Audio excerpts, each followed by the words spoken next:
This has got to be Slug's trail. I'll scout ahead. What's up, guys? Welcome back to Let's Play Fall of Cybertron. So we're on the second to last mission here, and we're still playing as Grimlock, as we'll be doing for the rest of said mission. Now, despite the fact that this game has 13 missions and the previous game had 10, and also despite the fact that I have not edited anything out of this LP except from deaths, however minor they were, and left in all the cutscenes and everything, this game still manages to be 5 videos or 6 videos shorter than the War for Cybertron LP, which just tells me that see, I still can't jump over here even though I made it across, but which just tells me that the encounters are just designed better in this game, where you can go through them faster. It doesn't mean there's less encounters, doesn't mean the missions are shorter, even though some of them are. It just, overall, I think the game length is good. It may even be overall longer than the previous game, but which it was intended to be. But that didn't translate the same way in the LP. So, because a lot of the missions in the previous game would be like 2 or 3 parts long, and a lot of the missions in this game have only taken 1 to 2 parts long. There's only one mission in this entire game that took 3 videos, whereas 3 videos in the previous game was a regular thing. So anyway, as we're seeing here, the Insecticons are going crazy and killing everything else around them. So to establish the point that we're not actually going to be fighting any proper Decepticons in this mission. We're going to be fighting Insecticons, and we will not have any technological resources at our disposal, which means all of our energon will be dropped from those random fly things floating around.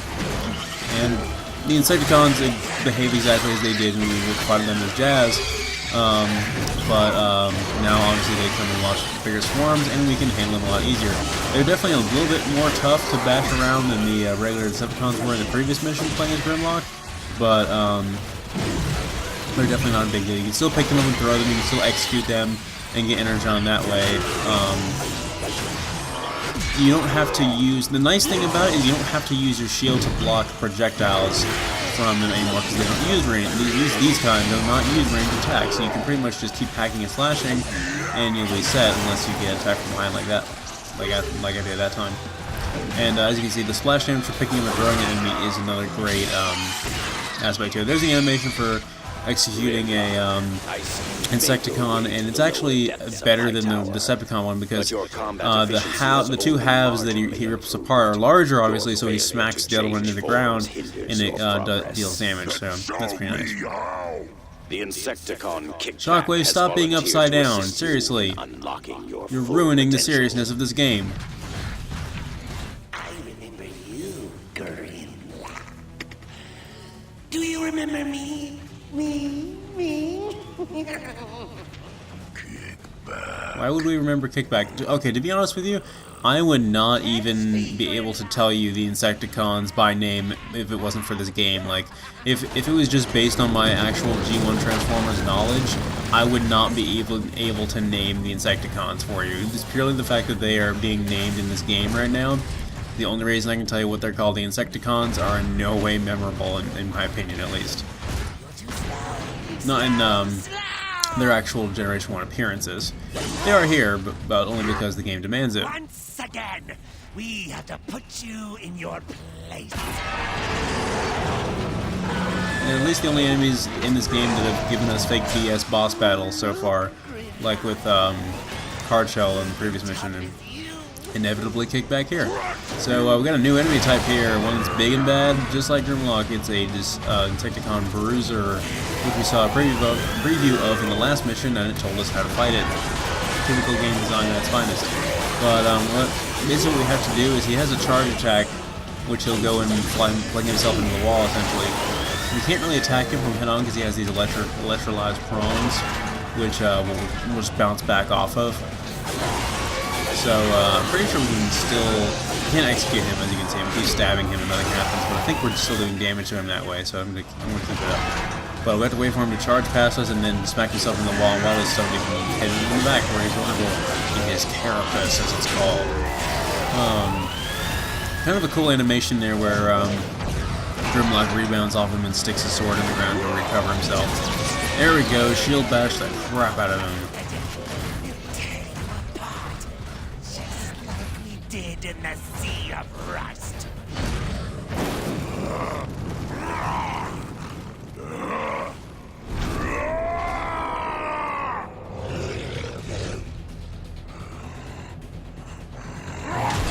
So what do we transform into? A dinosaur. I'm a dinosaur. Impossible! Yep. He overrode Shockwave's programming! We're a dinosaur. Anyway, now that Grimlock has finally gone Hulk Smash and has unlocked his, or Grimlock Slash in this case, and unlocked his T-Rex mode, now as Mechagodzilla we will proceed to destroy Insecticons even more efficiently than previously. We have a very slow and sluggish combo here, but we just eat damage like crazy, and it's very powerful. We can like one-shot these guys with every hit of the combo.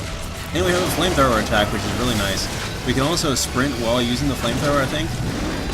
And one thing that's really awesome, I failed to demonstrate there is we've outright killed that bruiser with our tail attack. But we can actually execute bruisers now, which is amazing. And, so he's really powerful in his dinosaur mode. He's not, he doesn't make his robot mode look incompetent by comparison, but I'll go into more detail on it when we actually get to use it again. Excuse me. Slug. Nice reference to the Generation 1 movie there, Slag. I feel terrible. Shockwave really messed me up inside, but I'll survive. Me too. I'll help you up, boss. Just give me a Slag is voiced by Travis Willingham, if you can tell. Pull me up. Much like several other characters in this game. Where is Sludge? He didn't even make it out of the caves. Snarl? Last I heard, Shockwave carted him off. So Slag is going to help us out a little bit. I'm going to keep calling him Slag. I'm not going to call him Slug because I'm going to actually... oh my god. I'm actually going to give proper homage to the original Dinobots. Why are we floating? Stop floating. You were right. The Decepticons On were cue, after this me game the becomes whole glitchy time, while recording. and Optimus was wrong. Okay, so what did Shockwave say about we're on the lower levels of his tower, and yet his tower is over there? Fine. We need to find Snarl. Let's Yeah, move. Shockwave, do you have any idea where we are? Taken him. Grimlock, follow me. I think that corrosion right there will hurt you, but I don't know. It can't really hurt you that much. We're freaking Grimlock. Swoop! But I think but what we do now, every time we get a kill, the energon that they drop will, we actually will accumulate a lot of energon in this mission because we do actually get the energon from collecting it, and we can't spend it at the Telltale 1, so we're going to have a lot of it after doing this mission. Of course, I've already bought all the upgrades, but if you're playing this game for the first time, then obviously you're going to want those upgrades. But either way, when Grimlock collects energon, as you'll see, it'll drop orange shards, which will increase his rage. And once his rage is maxed out, he can go dinosaur mode. So it's basically like the abilities in the previous game where you had to collect the energon to charge them, a feature that they dubbed out obsolete, which it was, and just decided, let's just have the abilities auto recharge naturally and give them one ability. Because the whole collecting energon to recharge your abilities thing was kind of pointless in the first game, especially when we could use that as currency. I still have my I'm still sort of torn whether or not okay, what I'm trying to do here is I'm trying to throw that energon canister through the doorway to open the switch on the other side to keep the door open because it's like spazzing on me, but I keep missing the timing really bad. There we go. Just throw that thing. Anyway, we don't automatically, but much like those abilities, we don't automatically use his dinosaur mode when we I've got an idea. max out our rage. It's manually triggered. We trigger it whenever we feel like it. But you don't actually use the regular transformation button because Grimlock controls are weird, but it's easy to memorize because there's little indicators that you're going. Smart game design with this game, really, I gotta say, and they talked about this in all the previews for the ability to play as Grimlock and everything. Everybody's asking about it. They're like, how are you gonna do this? And they're like, well, we want to make it to where you earn his alt mode, and we're gonna make it extremely powerful. So there's now going to be some spitters coming back out. We already fought these guys when we played as Jazz, but very briefly. They're airborne, so the only way to hit them really is by throwing things at them, especially these canisters right here, because they explode, and they explode really nice. If they come close enough, we can jump in the air and slash them. And if we felt neat enough to use Grimlock's dinosaur mode, then we can use the flamethrower on them, even though it doesn't have that great of a range. It's still pretty nice. The flamethrower is about as effective relative to our power as it was with Bruticus, but I still don't like it that much. But it's pretty good. Since we're only fighting, you know, these Insecticons, it's not really that bad. Let's go ahead and clear a path for the slag there. And let's see, I probably should use my dinosaur mode here so I can start recharging it again. I just want to wait for a big encounter of enemies so I can get as many kills with it as possible. The sooner I get kills with it, the sooner it starts recharging again. Wow, it bounced off the Insecticon and kept rolling. Pretty lame.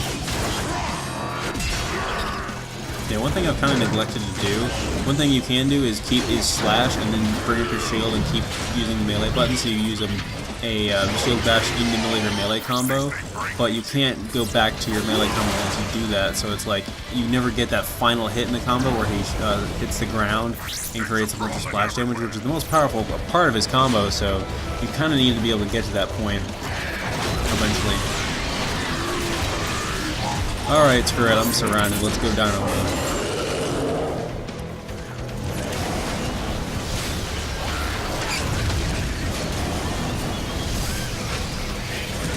Insert the Jurassic Park theme here. Nom. Yeah, that's how we execute enemies as Grimlock. It's pretty awesome. I don't know if we actually get help from that. It didn't look like we did, unless we just took a crap ton of damage right immediately afterwards. Maybe it's just not guaranteed. There.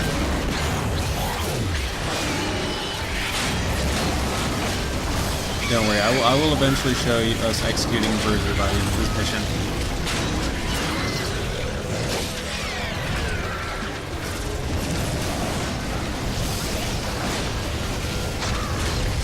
Boom!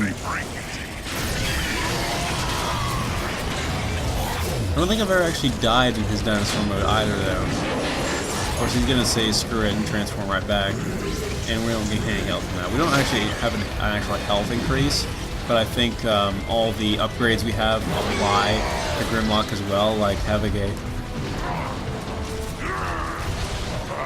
slightly increased armor in his all mode. You mean cesium salami? No, beryllium baloney. Cesium salami. Slag, Caradalinda, hand, or whatever it is you plan on handing us. Thank you for doing that in your robot mode.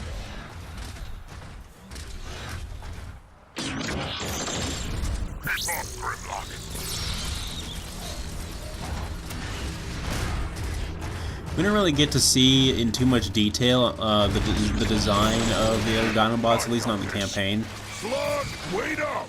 Damn, dude! Slug! Seriously. But anyway, like I was saying, but we do get to see them in multiplayer, obviously. But we do get to see the design of Grimlock up close here, and it's a really nice design. I really like it. Grimlock I had never watched the entirety of Transformers Animated, which I should have, but Grimlock was apparently in that at some point. I think the other Dinobots might have joined him as well, for all I know. But I remember seeing the design for animated Grimlock and being like, you know what, I really like that design, and there's a lot of similarities from this design and that one, especially in the shoulders. But it doesn't seem like, honestly, they've changed the design of Grimlock that much at all throughout the years, aside from making this dinosaur mode look a little less retarded. Anyway, getting into this area here, there's this random electrified thing we have to destroy, which it's some kind of conduit. I think we can only kill it by throwing something at it because I'm trying to hit it and it's not doing it. Oh no, we have to burn it. We have to burn it with Grimlock's dinosaur flamethrower, which dinosaurs don't breathe fire, but it's Grimlock, so we'll do it. So we have to kill enough enemies to get our thing charged up, and that'll do it.